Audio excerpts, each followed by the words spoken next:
Coach Mike joins us from LA, Los Angeles. What's up, man? Hey, Dr. Ian, how are you? I'm great, man. First of all, I got to say that I am a living testimony. Being in your empowerment sessions, we did one on being positive. Man, it was great. I mean, so many people, by the way, from all over the world. I mean, what a great idea, man. Yeah, we started doing this empowerment group when COVID first hit. And as you experienced, so many people across the world are really looking for ways to improve their life. I've never met Wanda or Amanda, but I love them.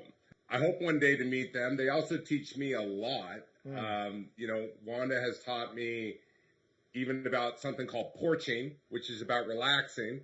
And so she's sent me images of herself porching. There she is, Wanda porching at her house. And then I'll send her back an image of me porching on an airplane.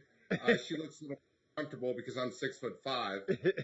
But, it's just so good to connect with other people during this period of time. And we loved having you. I mean, I consider you a new friend for me, and just grateful that you are motivating others as well. You talk about the importance of something you call the 4 O's.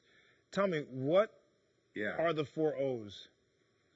Well, the 4 O's, it's a recipe to making a decision authentically. Mm-hmm. So first, we go through life, and any problem that we run into, I consider an obstacle.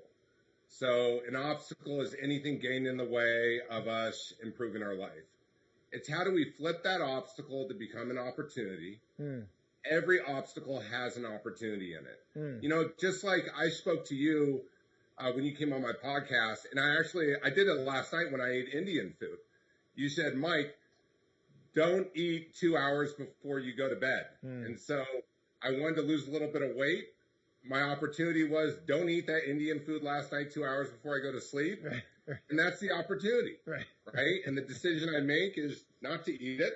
And the outcome is I feel better today. Yeah. So, really when we make decisions authentically, and you know this better than anyone, we can let go of the outcome because we're no longer second guessing ourselves. Yeah. And once again, the 4 O's: obstacle, opportunity, one decision, and outcome. Mike, thanks for joining us today. Thank you, Dr. Ian. All right, see you soon. All right, everybody, go and get Mike's new book. It's called One Decision. You can get all the details at CoachMikeBayer.com. You can also check out his Zoom empowerment groups, which are awesome. Every week, he's been talking to 20,000 people in the last 6 months. It's totally free. We'll have all the details on our website, thedoctorstv.com, as well as an opportunity for you to get the chance to work one-on-one with Coach Mike on his podcast, Always Evolving with Coach Mike Bayer. Go to our website, tell us what one decision you want to make, and you just might be selected for a live coaching session with Coach Mike.